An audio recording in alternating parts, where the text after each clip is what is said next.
Hi, this is Dale from JOYMARK. I'd like to talk to you about a recent project that I did in Lake Forest, Illinois. I was asked to replicate some finials for the top of a historic fence there. There were two different sphere sizes. There was a 9-inch and a 7-inch. Both had a decorative base to them. Originally, I thought about turning them down on the lathe and making them that way, but I kind of wanted to make them so they were more stable in the elements.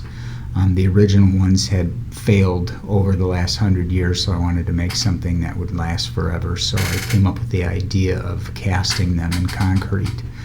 One of the first things I had to do was cut the finials in half. I set up a jig on the bandsaw and just pushed them through. After that, I connected the half finials to a piece of plywood and then made a frame out of just some scrap wood and made a mold.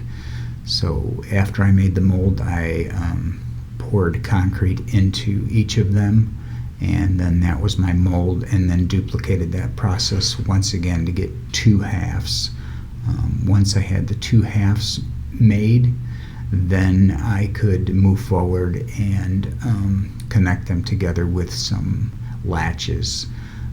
I wanted them to be a little lighter than just solid concrete, so I included a foam core just to take some of the weight off of them and use less material. After that, I started to mix up some fast-setting concrete and filled the forms. I created 8 total of the finials.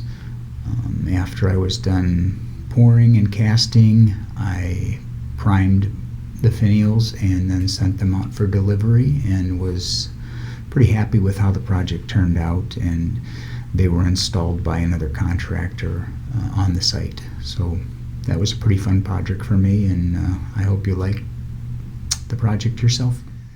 And you can also click here to be informed of our next project coming up, which is a pretty cool table, conference table for a famous sculptor in Lake Forest. So I look forward to showing you that project as well.